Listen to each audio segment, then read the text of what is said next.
अगला अध्याय। महादेव जी के शरीर से देवी का प्राकट्य और देवी के भूमध्य भाग से शक्ति का प्रादुर्भाव।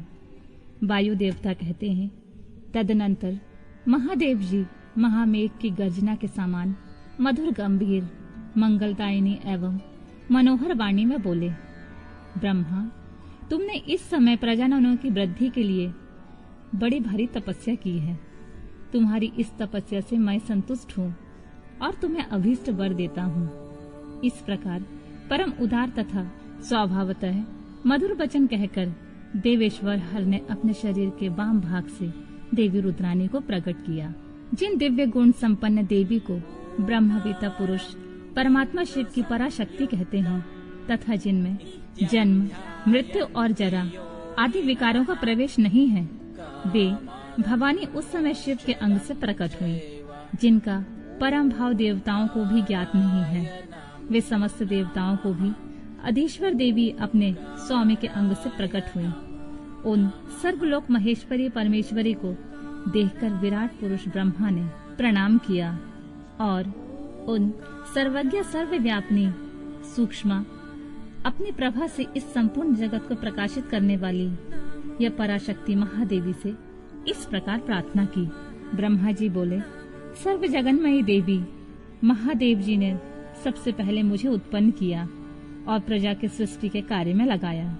इनकी आज्ञा से मैं समस्त जगत की सृष्टि करता हूँ, किंतु देवी, मेरे मानसिक संकल्प से रचे गए देवता आदि समस्त प्राणी बारंबार सृष्टि करने पर भी आगे नहीं बढ़ रहे हैं। अतः अब मैं मैथुनी सृष्टि करके ही अपनी सारी प्रजा को बढ़ाना चाहता हूँ। आपके पहले नारी कुल का प्रादुर्भाव नहीं हुआ था, इसलिए नारी कुल की सृष्टि करने के लिए मुझ में शक्ति नहीं है। संपूर्ण शक्तियों का आविर्भाव आपसे ही होता है। अतः सर्वत्र सबको सब प्रकार की शक्ति देने वाली आप वरदायिनी माया देवेश्वरी से प्रार्थना करता हूँ। संसार भय को दूर करने वाली सर्वव्यापिनी देवी, इस चराचर जगत की वृद्धि के लिए आप अपने एक अंश से मेरे पुत्र दक्ष की पुत्री हो जाइए। ब्रह्मा योनि ब्रह्मा के इस प्रकार याचना करने पर देवी रुद्राणी ने अपनी भुआ के मध्य भाग से अपने ही समान कांतिमयी एक शक्ति प्रकट की। उसे देखकर देव देवेश्वर हर ने हंसते हुए कहा, तुम तपस्या द्वारा ब्रह्मा जी की आराधना करके उनका मनोरथ पूर्ण करो। परमेश्वर शिव की इस आज्ञा को शिरोधार्य करके वह देवी ब्रह्मा जी की प्रार्थना के अनुसार दक्ष की पुत्री हो गयी। इस प्रकार ब्रह्मा जी को ब्रह्म रूपिणी अनुपम शक्ति देकर देवी शिवा महादेव जी के शरीर में प्रविष्ट हो गयी। फिर महादेव भी अंतर्ध्यान हो गए। तभी से इस जगत के भीतर स्त्री जाति का भोग प्रतिष्ठित हुआ और मैथुन द्वारा प्रजा की सृष्टि का कार्य चलने लगा। मुनिवरों, इससे ब्रह्मा जी को भी आनंद और संतोष प्राप्त हुआ। देवी से शक्ति के प्रादुर्भाव का सारा प्रसंग मैंने तुम्हें कह सुनाया। प्राणियों की सृष्टि के लिए प्रसंग में इस विषय का वर्णन किया गया है। यह पुण्य की वृद्धि करने वाला है, अतः अवश्य सुनने योग्य है। जो प्रतिदिन देवी से शक्ति के प्रादुर्भाव की इस कथा का कीर्तन करता है, उसे सब प्रकार का पुण्य प्राप्त होता है तथा वह शुभ लक्षण पुत्र पाता है। अगला अध्याय। भगवान शिव का पार्वती तथा पार्षदों के साथ मंदराचल पर जाकर रहना। शुभ निशुंभ के वध के लिए ब्रह्मा जी की प्रार्थना से शिव का पार्वती को काली कहकर कुपित करना और काली का गौरी होने के लिए तपस्या के निमित्त जाने की आज्ञा मानना। वायु देवता कहते हैं, इस प्रकार महादेव जी से ही सनातन पराशक्ति को पाकर प्रजापति ब्रह्मा मैथुनी सृष्टि करने की इच्छा लेकर स्वयं भी आधे शरीर में अद्भुत नारी और आधे शरीर में पुरुष हो गए। आधे शरीर से जो नारी उत्पन्न हुई वह उनकी शतरूपा ही प्रकट हुई थी। ब्रह्मा जी ने अपने आधे पुरुष शरीर से विराट को उत्पन्न किया। वे विराट पुरुष ही स्वयंभू मनु कहलाते हैं। देवी शतरूपा ने अत्यंत दुष्कर तपस्या करके उद्दीप्त यश वाले मनु को ही पति रूप में प्राप्त किया। इसके पश्चात मनु के वंश तथा दक्ष यज्ञ विध्वंस आदि के प्रसंग सुनाकर वायु देवता ने यह बताया कि भगवान शंकर ने दक्ष तथा देवताओं के अपराध क्षमा कर दिए। तदनंतर ऋषियों ने पूछा, प्रभु, अपने गणों और देवी के साथ अंतर्ध्यान होकर भगवान शिव कहाँ गए, कहाँ रहे और क्या करके विरत हुए। वायुदेव बोले, महर्षियों, पर्वतों में श्रेष्ठ और विचित्र कंदराओं से सुशोभित जो परम सुंदर मंदरांचल है, वहीं अपनी तपस्या के प्रभाव से देवादिदेव महादेव का प्रिय निवास स्थान हुआ। उसने पार्वती और शिव को अपने सिर पर ढोने के लिए बड़ा भारी तप किया और सुदीर्घ काल के बाद उसे अपने चरणार बिंदों के स्पर्श का सुख प्राप्त हुआ। उस पर्वत के सौंदर्य का विस्तार पूर्वक वर्णन सहस्रों मुख द्वारा 100 करोड़ों वर्षों में भी नहीं किया जा सकता। उसके सामने समस्त पर्वतों का सौंदर्य तुच्छ हो जाता है। इसलिए महादेव जी ने देवी का प्रिय करने की इच्छा से उस अत्यंत रमणीय पर्वत को अपना अंतःपुर बना लिया। इस सर्वश्रेष्ठ पर्वत का स्मरण करके रैम्य आश्रम के समीप स्थित हुए अंबिका सहित भगवान त्रिलोचन वहां से अंतर्ध्यान होकर चले गए। मंदरांचल के उद्यान में पहुंचकर देवी सहित महेश्वर वहां की रमणीय तथा दिव्य अंतःपुर की भूमियों में रमण करने लगे। जब इस तरह कुछ समय बीत गया और ब्रह्मा जी की मैथुनी सृष्टि के द्वारा जब प्रजाएं बढ़ गईं, तब शुंभ और निशुंभ नामक 2 दैत्य उत्पन्न हुए। वे परस्पर भाई थे। उनके तपोबल से प्रभावित हो परमेष्ठी ब्रह्मा ने उन दोनों भाइयों को यह वर दिया था कि इस जगत में किसी भी पुरुष से तुम मारे नहीं जा सकोगे। उन दोनों ने ब्रह्मा जी से यह प्रार्थना की थी कि पार्वती देवी के अंश से उत्पन्न जो अयुनिजा कन्या उत्पन्न हो, जिसे पुरुष का स्पर्श तथा रति नहीं प्राप्त हुई हो तथा जो अद्भुत पराक्रम से संपन्न हो, उसके प्रति काम भाव से पीड़ित होने पर हम युद्ध में उसी के हाथों मारे जाएं। उनकी इस प्रार्थना पर ब्रह्मा जी ने तथास्तु कहकर स्वीकृति दे दी। तभी से युद्ध में इंद्र आदि देवताओं को जीतकर उन दोनों ने जगत को अनीति पूर्वक वेदों के स्वाध्याय और यज्ञ आदि से रहित कर दिया। तब ब्रह्मा ने उन दोनों के वध के लिए देवेश्वर शिव से प्रार्थना की, प्रभु, आप एकांत में देवी की निंदा करके भी जैसे तैसे उन्हें क्रोध दिलाइए और उनके रूप रंग की निंदा से उत्पन्न हुई काम भाव से रहित कुमारी स्वरूपा शक्ति को निशुंभ और शुंभ के वध के लिए देवताओं को अर्पित कीजिए। ब्रह्मा जी की इस तरह प्रार्थना करने पर भगवान नील लोहित रुद्र एकांत में पार्वती की निंदा सी करते हुए मुस्कुराकर बोले, तुम तो काली हो। तब सुंदर वर्ण वाली देवी पार्वती अपने श्यामल वर्ण के कारण आक्षेप सुनकर कुपित हो उठी और पति देव से मुस्कुराकर समाधान रहित वाणी में बोली, प्रभु, यदि मेरे इस काले रंग पर आपका प्रेम नहीं है तो इतने दीर्घ काल से अपनी शिक्षा का आप दमन क्यों करते रहे हैं? कोई स्त्री कितनी ही सर्वांग सुंदरी क्यों ना हो, यदि पति का उस पर अनुराग नहीं हुआ तो अन्य समस्त गुणों के साथ उसका जन्म लेना व्यर्थ हो जाता है। स्त्रियों की यह सृष्टि ही पति के भोग का प्रधान अंग है। यदि वह उससे वंचित हो गई तो इसका और कहाँ उपयोग हो सकता है।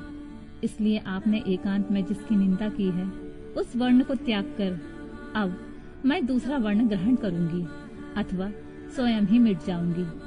ऐसा कहकर देवी पार्वती शैया से उठकर खड़ी हो गईं और तपस्या के लिए दृढ़ निश्चय करके गद्य कंठ से जाने की आज्ञा मानने लगी। इस प्रकार प्रेम भंग होने से भयभीत हो भूतनाथ भगवान शिव स्वयं भवानी को प्रणाम करते हुए ही बोले, प्रिय, मैंने क्रीड़ा या मनोविवाद के लिए यह बात कही है।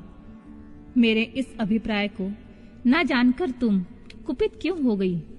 यदि तुम पर मेरा प्रेम नहीं होगा तो और किस पर हो सकता है? तुम इस जगत की माता हो और मैं पिता तथा अधिपति हूँ। फिर तुम पर मेरा प्रेम न होना कैसे संभव हो सकता है? हम दोनों का वह प्रेम ही क्या कामदेव की प्रेरणा से हुआ है? कदापि नहीं, क्योंकि कामदेव की उत्पत्ति से पहले ही जगत की उत्पत्ति हुई है। कामदेव की सृष्टि तो मैंने साधारण लोगों की रति के लिए की है। कामदेव मुझे साधारण देवता के समान मानकर मेरा कुछ कुछ तिरस्कार करने लगा था, अतः मैंने उसे भस्म कर दिया। हम दोनों का यह लीला विहार भी जगत की रक्षा के लिए ही है, अतः उसी के लिए आज मैंने तुम्हारे प्रति यह परिहास युक्त बात कही थी। मेरे इस कथन की सत्यता तुम पर शीघ्र ही प्रकट हो जाएगी। देवी ने कहा, भगवान, पति के प्यार से वंचित होने पर जो नारी अपने प्राणों का भी परित्याग नहीं कर देती, वह कुलांगना और शुभ लक्षणा होने पर भी सत्पुरुषों द्वारा निंदित ही समझी जाती है। मेरा शरीर गौर वर्ण का नहीं है, इस बात को लेकर आपको बहुत खेद होता है। अन्यथा क्रीड़ा या परिहास में भी आपके द्वारा मुझे काली कलूटी कहा जाना कैसे संभव हो सकता था। मेरा कालापन आपको प्रिय नहीं है, इसलिए वह सत्पुरुषों द्वारा भी निंदित है। अतः तपस्या द्वारा इसका त्याग किए बिना अब मैं यहाँ नहीं रह सकती। शिव बोले, यदि अपनी श्यामता को त्याग लेकर तुम्हें इस तरह संताप हो रहा है, तो इसके लिए तपस्या करने की क्या आवश्यकता है। तुम मेरी या अपनी इच्छा मात्र से ही दूसरे वर्ण से युक्त हो जाओ। देवी ने कहा, मैं आपसे अपने रंग का परिवर्तन नहीं चाहती, स्वयं भी इसे बदलने का संकल्प नहीं कर सकती। अब तो तपस्या द्वारा ब्रह्मा जी की आराधना करके ही मैं शीघ्र ही गोरी हो जाऊंगी। शिव बोले, महादेवी, पूर्व काल में मेरी ही कृपा से ब्रह्मा को ब्रह्म पद की प्राप्ति हुई थी, अतः तपस्या द्वारा उन्हें बुलाकर तुम क्या करोगी। देवी ने कहा, इसमें संदेह नहीं है कि ब्रह्मा आदि समस्त देवताओं को आपसे ही उत्तम पदों की प्राप्ति हुई है। तथापि आपकी आज्ञा पाकर मैं तपस्या द्वारा ब्रह्मा जी की आराधना करके ही अपना अभीष्ट सिद्ध करना चाहती हूँ। पूर्व काल में जब मैं सती के नाम से दक्ष की पुत्री हुई थी, तब तपस्या द्वारा ही मैंने आप जगदीश्वर को पति के रूप में प्राप्त किया था। इसी प्रकार आज भी तपस्या द्वारा ब्राह्मण ब्रह्मा को संतुष्ट करके मैं गोरी होना चाहती हूँ। ऐसा करने में यहाँ क्या दोष है, मुझे बताइए। महादेव जी के ऐसा कहने पर वामदेव मुस्कुराते हुए से चुप रह गए। देवताओं का कार्य सिद्ध करने की इच्छा से उन्होंने देवी को रोकने के लिए हठ नहीं किया। अगला अध्याय, पार्वती की तपस्या, एक व्याघ्र पर उनकी कृपा, ब्रह्मा जी के उनके पास आना, देवी के साथ उनका वार्तालाप, देवी के द्वारा काली त्वचा का त्याग और उससे कृष्ण वर्णा कुमारी कन्या के रूप में उत्पन्न हुए कौशिकी के द्वारा शुम्भ निशुम्भ का वध। वायु देवता कहते हैं, महर्षियों, तदनंतर पतिव्रता माता पार्वती पति की परिक्रमा करके उनके वियोग से होने वाले दुख को किसी तरह रोककर हिमालय पर्वत पर चली गईं। उन्होंने पहले सखियों के साथ जिस स्थान पर तप किया था, उस स्थान से उनका प्रेम सा हो गया था, अतः फिर उसी को उन्होंने तपस्या के लिए चुना। तदनंतर माता पिता के घर जाकर उनका दर्शन और प्रणाम करके उन्हें सब समाचार बताकर उनकी आज्ञा लेकर उन्होंने सारे आभूषण उतार दिए और फिर तपोवन में जाकर स्नान के पश्चात तपस्वी का परम पावन वेश धारण करके अत्यंत तीव्र एवं परम दुष्कर तपस्या करने का संकल्प किया। बेमन ही मन सदा पति के चरणार बिंदों का चिंतन करती हुई किसी क्षणिक लिंग में उन्हीं का ध्यान करके पूजन की बाहरी विधि के द्वारा जंगल के फल फूल आदि उपकरणों द्वारा तीनों समय उनका पूजन करती थी। भगवान शंकर ही ब्रह्मा का रूप धारण करके मेरी तपस्या का फल मुझे देंगे, ऐसा मन में विश्वास रखकर वे प्रतिदिन तपस्या में लगी रहती थीं। इस तरह तपस्या करते करते जब बहुत समय बीत गया, तब एक दिन उनके पास कोई बहुत बड़ा व्याघ्र देखा गया। वह दुष्ट भाव से वहाँ आया था। पार्वती के निकट आते ही उस दुरात्मा का शरीर जड़वत हो गया। वह उनके समीप चित्र लिखित सा दिखाई देने लगा। दुष्ट भाव से आए हुए उस व्याघ्र को देखकर भी देवी पार्वती साधारण नारी की भांति स्वभाव से विचलित नहीं हुई।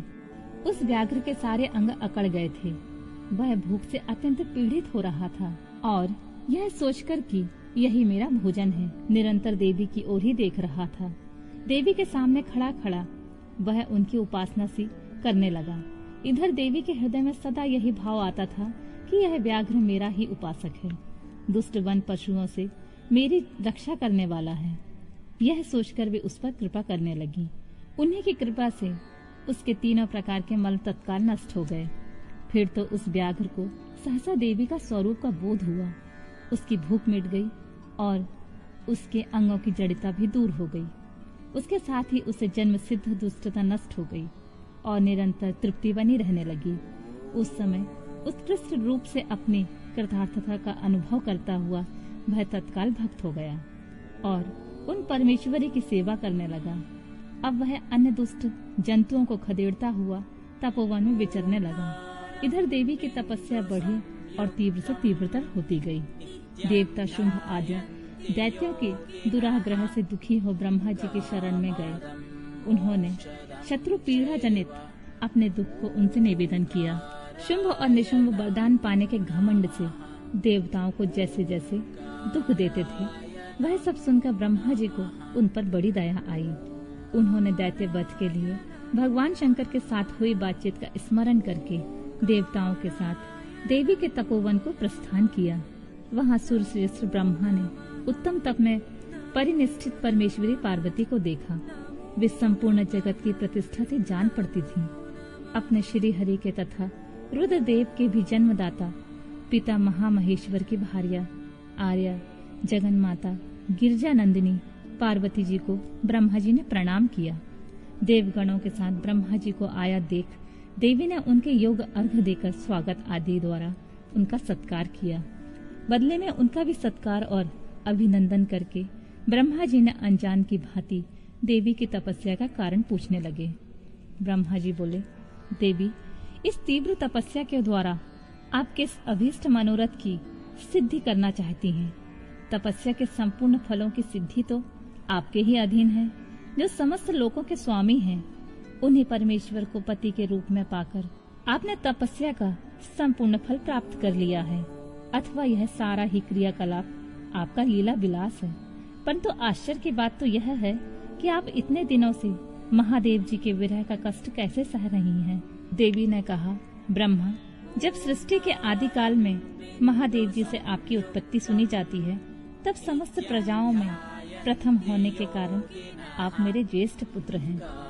फिर जब प्रजा की वृद्धि के लिए आपके ललाट से भगवान शिव का प्रादुर्भाव हुआ, तब आप मेरे पति के पिता और मेरे ससुर होने के कारण गुरुजनों की कोटि में आ जाते हैं। और जब मैं सोचती हूँ कि स्वयं मेरे पिता गिरिराज हिमालय आपके पुत्र हैं, तब आप मेरे साक्षात पितामह लगते हैं, लोक पितामह।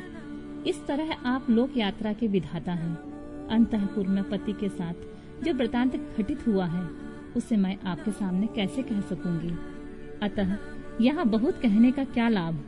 मेरे शरीर में जो यह कालापन है, इसे सात्विक विधि से त्याग कर मैं गौरवर्णा होना चाहती हूँ। ब्रह्मा जी बोले, देवी, इतने ही प्रयोजन के लिए आपने ऐसा कठोर तप क्यों किया? क्या इसके लिए आपकी इच्छा मात्र ही पर्याप्त नहीं थी, अथवा यह आपकी ही एक लीला है? जगत माते, आपकी लीला भी लोकहित के लिए ही होती है। अतः आप इसके द्वारा मेरे एक अभीष्ट फल की सिद्धि कीजिए। निशुंभ और शुंभ नामक दो दैत्य हैं, उनको मैंने वर दे रखा है। इसमें उनका घमंड बहुत ज्यादा बढ़ गया है और वे देवताओं को सता रहे हैं। उन दोनों को आपके ही हाथों मारे जाने का वरदान प्राप्त हुआ है। अतः अब विलंब करने से कोई लाभ नहीं। आप क्षण भर के लिए सुस्थिर हो जाइए। आपके द्वारा जो शक्ति रची या छोड़ी जाएगी, वही उन दोनों के लिए मृत्यु हो जाएगी। ब्रह्मा जी की इस प्रकार प्रार्थना करने पर गिरिराज कुमारी देवी पार्वती सहसा अपनी काली त्वचा के आवरण को उतारकर गौण वर्णा हो गई। त्वचा कोश काली त्वचा में आवरण रूप से त्यागी गई जो उनकी शक्ति थी, उसका नाम कौशिकी हुआ। वह काले मेघ के समान कांति वाली कृष्ण वर्णा कन्या हो गई। देवी की वह मायामयी शक्ति ही योग निद्रा और वैष्णवी कहलाती है। उसकी 8 बड़ी बड़ी भुजाएं थीं। उसमें उन हाथों में शंख, चक्र और त्रिशूल आदि आयुध धारण कर रखे थे। उन देवी के 3 रूप हैं, सौम्य, घोर और मिश्र। वह 3 नेत्रों से युक्त थी। उसने मस्तक पर अर्धचंद्र का मुकुट धारण कर रखा था। उसे पुरुष का स्पर्श तथा रति का योग प्राप्त नहीं था और वह अत्यंत सुंदरी थी। देवी ने अपनी इस सनातन शक्ति को ब्रह्मा जी के हाथ में दे दिया। वही दैत्य प्रवर शुंभ और निशुंभ का वध करने वाली हुई। उस समय प्रसन्न हुए ब्रह्मा जी ने उस पराशक्ति को सवारी के लिए एक प्रवर सिंह प्रदान किया, जो उनके साथ ही आया हुआ था। उस देवी के रहने के लिए ब्रह्मा जी ने विंध्यागिरी पर वास स्थान दिया और वहां नाना प्रकार के उपचारों से उनका पूजन किया। विश्वकर्मा ब्रह्मा जी के द्वारा सम्मानित हुई वह शक्ति अपनी माता गौरी को और ब्रह्मा जी को क्रमशः प्रणाम करके अपने ही अंगों से उत्पन्न और अपने ही समान शक्तिशालिनी बहुसंख्यक शक्तियों को साथ ले दैत्यराज शुंभ निशुंभ को मारने के लिए उद्यत होकर विंध्य पर्वत को चली गई। उसने सम्रांगण में उन दोनों दैत्यराजों को मार गिराया। उस युद्ध का अन्यत्र वर्णन हो चुका है, इसलिए उसकी विस्तृत कथा यहाँ नहीं कही गई है। दूसरे स्थलों में उसकी ऊहा कहकर लेनी चाहिए। अब मैं प्रस्तुत प्रसंग का वर्णन करता हूँ। अगला अध्याय। गौरी देवी का व्याघ्र को अपने साथ ले जाने के लिए ब्रह्मा जी से आज्ञा मांगना, ब्रह्मा जी का उसे दुष्कर्मी बताकर रोकना, देवी का शरणागत को त्यागने से इनकार करना, ब्रह्मा जी का देवी की महत्ता बताकर अनुमति देना और देवी का माता पिता से मिलकर मंदरांचल को जाना। वायु देवता कहते हैं, कौशिकी को उत्पन्न करके उसे ब्रह्मा जी के हाथ में देने के पश्चात गौरी देवी ने प्रत्युपकार के लिए पितामह से कहा। देवी बोली, क्या आपने मेरे आश्रम में रहने वाले व्याघ्र को देखा है? इसने दुष्ट जंतुओं से मेरी तपोवन की रक्षा की है। यह मुझ में अपना मन लगाकर अनन्य भाव से मेरा भजन करता रहा है, अतः इसकी रक्षा के सिवा दूसरा कोई मेरा प्रिय कार्य नहीं है। यह मेरे अंतःपुर में विचरने वाला होगा। भगवान शंकर इसे प्रसन्नता पूर्वक गणेश्वर का पद प्रदान करेंगे। मैं इसे आगे करके सखियों के साथ यहाँ से जाना चाहती हूँ। इसके लिए आप मुझे आज्ञा दें, क्योंकि आप प्रजापति हैं। देवी के ऐसा कहने पर उन्हें भोली भाली जान हंसते और मुस्कुराते हुए ब्रह्मा जी उस व्याघ्र की पुरानी क्रूरतापूर्ण करतूतें बताते हुए उसकी दुष्टता का वर्णन करने लगे। ब्रह्मा जी ने कहा, देवी, कहाँ तो पशुओं में क्रूर व्याघ्र और कहाँ यह आपकी मंगलमयी कृपा। आप विषधर सर्प के मुख में साक्षात अमृत क्यों सींच रही हैं? यह केवल व्याघ्र के रूप में रहने वाला कोई दुष्ट निशाचर है। इसने बहुत से गौओं और तपस्वी ब्राह्मणों को खा डाला है। यह उन सबको इच्छा अनुसार ताप देता हुआ मनमाना रूप धारण करके विचरता है, अतः इसे अपने पाप कर्म का फल अवश्य भोगना चाहिए। ऐसे दुष्टों पर आपको कृपा करने की क्या आवश्यकता है? इस स्वभाव से ही कलुषित चित्त वाले दुष्ट जीव से देवी को क्या काम है? देवी बोली, आपने जो कुछ कहा है वह सब ठीक है, यह ऐसा ही सही, तथापि मेरी शरण में आ गया है, अतः मुझे इसका त्याग नहीं करना चाहिए। ब्रह्मा जी ने कहा, देवी, इसके आपके प्रति भक्ति है। इस बात को जाने ही बिना मैंने आपके समक्ष इसके पूर्व चरित्र का वर्णन किया है। यदि इसके भीतर भक्ति है तो पहले के पापों से इसका क्या बिगड़ने वाला है, क्योंकि आपके भक्त का कभी नाश नहीं होता। जो आपकी आज्ञा का पालन नहीं करता वह पुण्य कर्मा होकर भी क्या करेगा। देवी, आप ही अजन्मा, बुद्धिमती, पुरातन शक्ति और परमेश्वरी हैं। सबके बंध और मोक्ष की व्यवस्था आपके ही अधीन है। आपके सिवा पराशक्ति कौन है? आपके बिना किसको कर्मजनित सिद्धि प्राप्त हो सकती है? आप ही असंख्य रुद्रों की विविध शक्ति हैं। शक्ति रहित कर्ता काम करने में कौन सी सफलता प्राप्त करेगा? भगवान विष्णु को, मुझको तथा अन्य देवता, दानव और राक्षसों को उन ऐश्वर्य की प्राप्ति कराने के लिए आपकी आज्ञा ही कारण है। असंख्य ब्रह्मा, विष्णु तथा रुद्र जो आपकी आज्ञा का पालन करने वाले हैं बीत चुके हैं और भविष्य में भी होंगे। देवेश्वरी, आपकी आराधना किए बिना हम सब श्रेष्ठ देवता भी धर्म आदि चारों पुरुषार्थों की प्राप्ति नहीं कर सकते।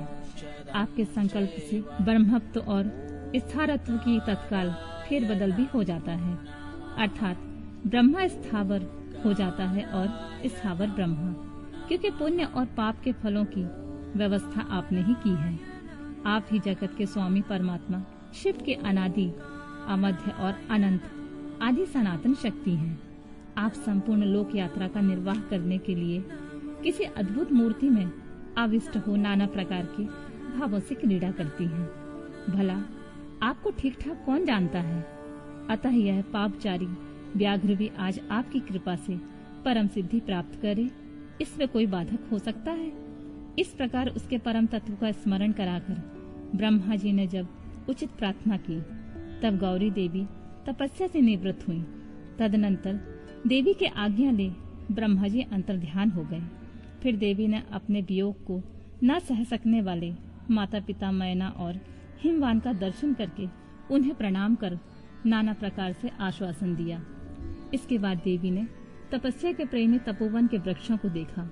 वे उनके सामने फूलों की वर्षा कर रहे थे। ऐसा जान पड़ता था मानो उनसे होने वाले वियोग के शोक से पीड़ित हो वे आंसू बरसा रहे हों। अपनी शाखाओं पर बैठे हुए विहंगमों के कलरवों से ब्याज से मानो वे व्याकुलता पूर्वक नाना प्रकार से दीनतापूर्ण विलाप कर रहे थे। तदनंतर पति के दर्शन के लिए उतावली हो उस व्याघ्र को औरस पुत्र की भांति स्नेह से आगे करके सखियों से बातचीत करती और देह की दिव्य प्रभा से 10 दिशाओं को उद्दीप्त करती हुई गौरी देवी मंदरांचल की ओर चली गईं, जहाँ संपूर्ण जगत के आधार सृष्टा पालक और संहारक पतिदेव महेश्वर विराजमान थे। अगला अध्याय। मंदरांचल पर गौरी देवी का स्वागत। महादेव जी के द्वारा उनके और अपने उत्कृष्ट स्वरूप का अविच्छेद्य संबंध पर प्रकाश तथा देवी के साथ आए हुए व्याघ्र को उनका गणाध्यक्ष बनाकर अंतःपुर के द्वार पर सोमनंदी नाम से प्रतिष्ठित करना।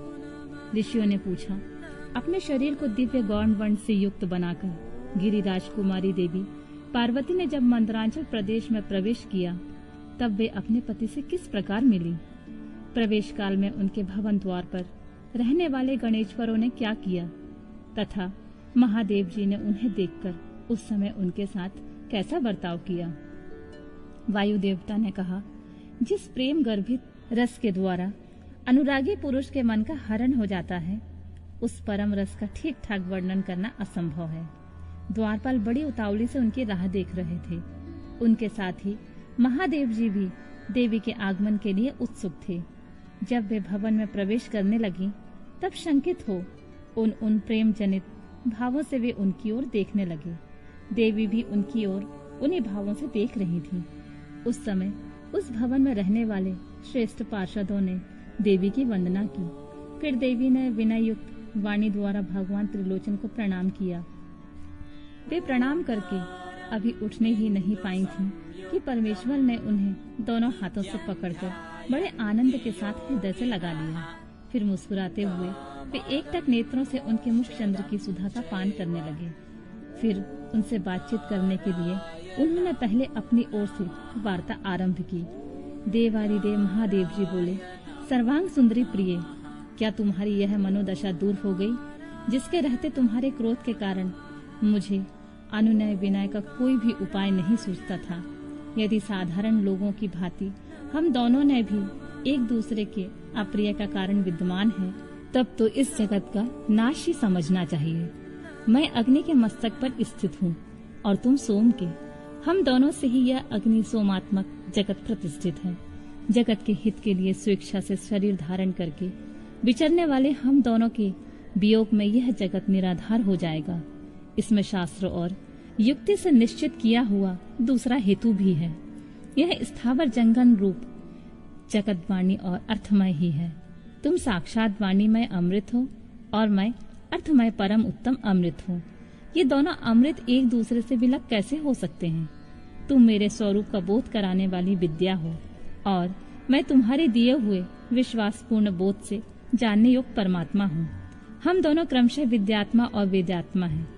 फिर हमसे वियोग होना कैसे संभव है? मैं अपने प्रयत्न से जगत की सृष्टि और संहार नहीं करता। एकमात्र आज्ञा से ही सबकी सृष्टि और संहार उपलब्ध होते हैं। वह अत्यंत गौरवपूर्ण आज्ञा तुम ही हो। ऐश्वर्य का एकमात्र सार आज्ञा है, क्योंकि वही स्वतंत्रता का लक्षण है। आज्ञा से वियुक्त होने पर मेरा ऐश्वर्य कैसा होगा? हम लोगों का एक दूसरे से विलग होकर रहना कभी संभव नहीं है। देवताओं के कार्य की सिद्धि के उद्देश्य से ही मैंने उस समय उस दिन लीला पूर्वक व्यंग्य वचन कहा था। तुम्हें भी तो यह बात अज्ञात नहीं थी, फिर तुम कुपित कैसे हो गई? अतः यही कहना पड़ता है कि तुमने मुझ पर भी जो क्रोध किया था वह त्रिलोकी की रक्षा के लिए ही था, क्योंकि तुम में ऐसी कोई बात नहीं है जो जगत के प्राणियों का अनर्थ करने वाली हो। इस प्रकार प्रिय वचन बोलने वाले साक्षात परमेश्वर शिव के प्रति श्रृंगार रस के सारभूत भावों को प्राकृतिक जन्मभूमि देवी पार्वती अपने पति से कही हुई यह मनोहर बात सुनकर इसे सत्य जानकर मुस्कुराकर रह गईं। लज्जावश कोई उत्तर ना दे सकी, केवल कौशिकी के यश का वर्णन छोड़कर, और उन्होंने कुछ नहीं कहा। देवी ने कौशिकी के विषय में जो कुछ कहा उसका वर्णन करता हूँ। देवी बोली, भगवान, मैंने जिस कौशिकी की सृष्टि की है उसे क्या आपने नहीं देखा है? वैसी कन्या ना तो इस लोक में हुई है ना होगी। यूं कहकर देवी ने उसे विंध्य पर्वत पर निवास करने के लिए तथा सम्रांगण में शुंभ और निशुंभ का वध करके उन पर विजय पाने का प्रसंग सुनाकर उसके बल पराक्रम का वर्णन किया। साथ ही यह भी बताया कि वह उपासना करने वाले लोगों को सदा प्रत्यक्ष फल देती है तथा निरंतर लोगों की रक्षा करती रहती है। इस विषय में ब्रह्मा जी आपको आवश्यक बातें बताएंगे। उस समय इस प्रकार की बातचीत करती हुई देवी की आज्ञा से ही एक सखी ने उस व्याघ्र को लाकर उनके सामने खड़ा कर दिया। उसे देखकर देवी कहने लगी, देव, यह व्याघ्र मैं आपके लिए भेंट में लाई हूँ। आप इसे देखिए। इसके समान मेरा उपासक दूसरा कोई नहीं है। इसने दुष्ट जंतुओं के समूह से मेरे तपोवन की रक्षा की थी। यह मेरा अत्यंत भक्त है और अपने रक्षणात्मक कार्य से मेरा विश्वास पात्र बन गया है। मेरी प्रसन्नता के लिए यह अपना देश छोड़कर यहाँ आ गया है। महेश्वर, यदि मेरे आने से आपको प्रसन्नता हुई है और यदि आप मुझ पर अत्यंत प्रेम करते हैं तो मैं चाहती हूँ कि यह नंदी की आज्ञा से मेरे अंतःपुर के द्वार पर अन्य रक्षकों के साथ उन्हीं के चिन्ह धारण करके सदा स्थित रहे। वायुदेव कहते हैं, देवी के इस मधुर वचन और अंततोगत्वा प्रेम बढ़ाने वाले शुभ वचन को सुनकर महादेव जी ने कहा, मैं बहुत प्रसन्न हूँ। फिर तो वह व्याघ्र उसी क्षण लचकती हुई स्वर्ण जटित वैद की छड़ी, रत्नों से जड़ित विचित्र कवच, सर्प किसी आकृति वाली छुरी तथा रक्ष कोचित वेश धारण किए गणाध्यक्ष के पद पर प्रतिष्ठित दिखाई दिया। उसने उमा सहित महादेव और नंदी को आनंदित किया था, इसलिए सोम नंदी नाम से विख्यात हुआ। इस प्रकार देवी का प्रिय कार्य करके चंद्राग भूषण महादेव जी ने उन्हें रत्न भूषित दिव्य आभूषणों से भूषित किया। चंद्रभूषण भगवान शिव ने सर्व मनोहारिणी गिरिराज कुमारी गौरी देवी को पलंग पर बिठाकर उस समय सुंदर अलंकारों से स्वयं ही उनका श्रृंगार किया।